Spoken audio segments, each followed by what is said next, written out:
Hello and welcome to the Business Spotlight interview series. I'm your host Sonali Nigam, and today I'm joined by Alex Glasner, MD at Workpays. Hi, Alex. Thank you so much for joining us. It's a pleasure to be here. Pleasure is all ours. Would you like to kick us off with a brief background as to who you are and what you do? Yeah, so I am one of the two MDs at a company called Workpays. We are an employability and skills training provider. I'll explain what that means in a second. But I've been here for about 3 years. Most of my career has been in finance and strategy, but both in London and New York. But I also have done a couple of other things, including working in Parliament for a couple of years for an MP, and then also I was director of strategy at New York Public Radio. And Yes, then you. finally, sorry, I was going to say what Workpays does. Workpays does three things. One, we help unemployed people find jobs. Two, we help them get the skills they need to get those jobs. And three, when they're in their careers, we help them upskill through apprenticeships. Oh, that's quite amazing, Alex. And as I was about to say, you have quite impressive experience because I was researching about you and I felt it is just amazing. So let me quickly ask my next question. So 3 years with Workpace, what do you attribute your growth to? The growth of a company or personal growth? Uh, we can also talk about the personal growth. My intention Okay, was to talk about the company as well, company. but would love to hear Yeah, about your personal growth as well. right. I tell you, well, it's been this is okay, interesting question.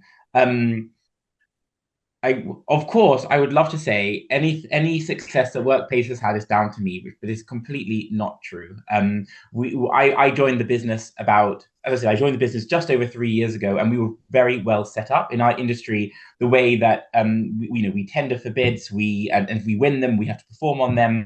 So actually, a lot of the growth that we have had was baked into the equation before I actually joined the company. We also have a really great team, and the markets have probably been quite kind to us as well. Wow. So the team and the market where I can hear the last few words, the credit goes to. So let me put my next question around team because of course they are very important part of the business that you work on. So what qualities do you look for in employees when you hire them? And how do you foster a positive and a productive work environment in workplace? Okay, so there are two questions there. So the first one is, what do I look for when I'm hiring, and then the second was, how do we instill a positive environment? I might forget the second point, so just remind me in a second. Yes. What do I look for when I am hiring? I think hiring is the most important thing, and that is a big change that I have brought into, well, sorry, that has come into force in Workplace since I've been here. For me, the most important thing in running a company is one, you hire correctly, and two, you are managing those employees correctly. And I think that really matters. And we're really careful about that. So one, we now have really great job descriptions. We have proper interview processes. We have proper write-ups, and we properly give feedback. So therefore we can find exactly what we're looking for. Now, I think there are a couple of things here to answer your question, because I think what one manager looks for will be completely different to what another manager looks for. And I don't think what works for one manager also works for another manager. So at a very basic level, you need to find someone who can do the job. But I also don't think that that is quite enough. Why not? I know that managers all have their own very particular working style. I have a very particular working style. And what's really important to me is that I find someone that passes what they call the elevator test, or not the elevator test, the Heathrow Airport test, sorry, where I would happily spend 6 hours with them in an airport when the plane is delayed. And I was told this a lot when I used to work in finance, that you need to pass that test, and I think that's really important for me as well. I know that as a manager, I am someone who likes to give feedback and also likes to receive feedback. So it's really important that the people that work with me understand that they are prepared for that, but also they are prepared to give me feedback as well. And we all are well aware that this is business. That works particularly for me. So I have built up a team around me where everyone is where we have this really great 360 work feedback culture, and that works really well for us. So that is what I look for in someone that reports directly to me. In terms of how do I keep a good culture, that is incredibly important to me, and that's something I spent a lot of time working on over the last 3 years. For me, culture isn't about, a lot of people think, oh, if I bring in all these extra benefits, and that is going to make a big difference to our culture.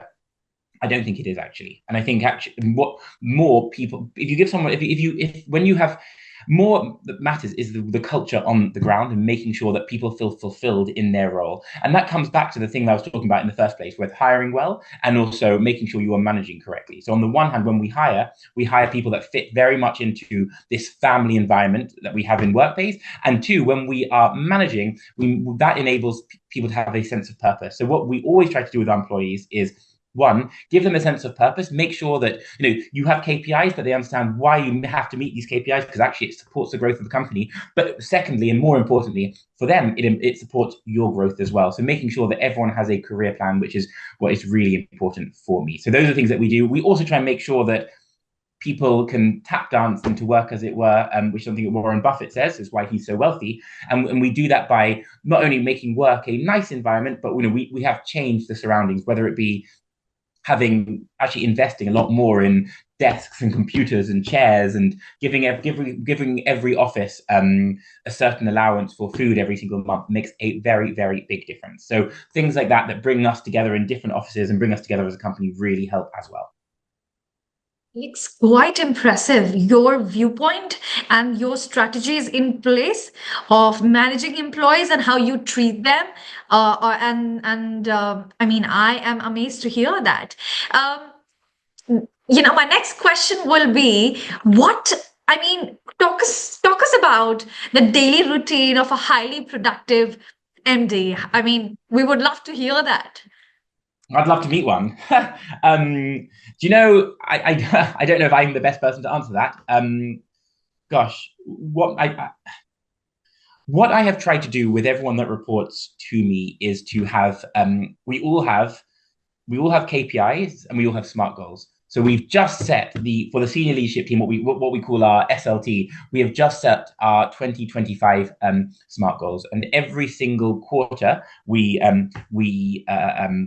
review progress on those. So really important for me is making sure at the beginning of every single week, I personally am thinking about my SMART goals and thinking about what I can do to achieve them. Now, of course, as someone who runs a business, you're always going to get things that get thrown in your way. But really important is thinking about at the beginning of the week, what am I looking to achieve? And at the end of the week, what have I achieved, and reviewing it. And so though what I try to do is mold my week around that. The other thing I do is I try my best not to have too many meetings, because I think meetings can often be, especially if it's on Teams, I think they can be a killer of time and productivity. I also try my best not to send too many emails, or not to or try and kind of restrict the number of emails that I'm receiving, because I think that also wastes time as well. Oh my God, some serious discipline that you've followed, to stick to save time to be highly productive. So that's very, very interesting. So I want this interview to be, full of learning.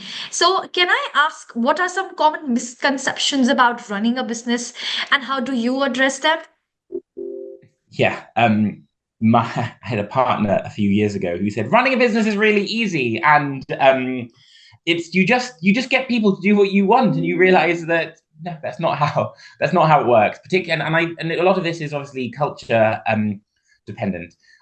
Before I came into Workpays, I had all these huge ideas of everything I was going to achieve, and very quickly you realize that things move very slowly, and getting things achieved takes significantly longer than you want. So I think those two things are really important, and that actually just asking for something to be done doesn't mean it's going to be done. And really important is getting buy-in from the people that report to you and your employees as well, making sure that people understand the why, rather than just you saying jump and them saying, you expecting them to say how high. It's really important they understand why they're doing this, and they come along the journey with you. So explaining your strategy, for example, it sounds really simple, but make sure that you are doing that, because otherwise people might think your decisions are arbitrary. Right. So there are a lot of business owners, Alex, that will be listening to you at the moment. So can you can you can you talk about what are the current challenges that you're facing currently in your business? Yeah. So, well, our business is actually in a really good place at the moment. We're now planning for next year and making sure that we are in a really good position to, with all our contracts, making sure that not only are they performing, but we're in a good position to win new contracts. With the change of government, it's really important that we are recognizing we are building links with and we are thinking about the direction of this new government and planning for that as well. Of course, making sure that cash is always king, so we are really on top of our cash flow as well. We predict our cash flow daily for at least a year, and then that enables us to respond very quickly to challenges as well. So that's the other thing that we really focus on. Wow, some serious strategies, as I said, have been put in place. And when you talked about the challenges, I think the positive outlook towards it, Alex, is really something that I could sense. We've touched base on various aspects about you or the company. I mean, it's time to talk about something, about your personal life. So, how do you strike that perfect balance between your personal life and the professional? Because with the current demands of the business, I mean, it is very difficult for others. So we want to know your mantra. How do you strike that perfect balance? Um, I don't think I do. I think if you're running a business and you've got really ambitious growth plans, I don't think you do balance your personal life with running a business. But I also don't think it's in my makeup to do that. So I'm really sorry to say that my business comes first, and I've said that to my partner. I've made it really clear that there are times when my business really does need to come first. Example is we had a dinner on Monday night, and I had to leave at 9:30 because I had to wake up the next morning at 4 a.m. to get to one of our offices. So I don't know if I do balance my personal life, but that is something that I have a choice I have actively made. On the other hand, as an owner, you have lots of advantages that you've locked that it comes with what you it swings and roundabouts, I guess. So on the one hand, if I want to, I can finish early on a Friday and think, that's okay, that's okay. It's my business. I can do that. On the other hand, I can't take holidays. So while I do go on holiday, and I took a week off back in October. I was on my phone every single day responding to emails, and I think that is the trade-off that you make. That yes, you have lots of freedom by being the head of a company. Yes, you choose what you do with your time all the time. However, at the same time, there always needs to be that link to your business. Alex, some serious and some honest confessions that you've made, but then not everybody come on the podcast and make some serious confessions. So thank you so much. And I'm sure our listeners, our audience have learned and picked up so many things. Is there any closing remark before we wrap up or a golden nugget that you would like to share with us? I think I've learned over the last year that running a business is, and I know this sounds so stupid, is significantly harder than you first think. And as the business grows, yes, you become better at your job. However, the challenges don't go away, and actually newer challenges come. And so one thing that I've tried to do is as I've got better at the job, I've tried to give myself more work and challenge myself more, which means you are constantly challenged, you're constantly growing. But it is incredibly, I mean, it goes without saying that running a business is a lot tougher than you might first think. And actually being a CEO is really one of the toughest jobs in a company. And everything you do is always wrong, according to everyone else. Oh my God, we've got the headline definitely for this podcast, Alex. And thank you so much for your time today. It was great meeting you and learning so much about your journey. And to everyone watching, I look forward to see you in my next episode. Thank you, Alex. Thank you.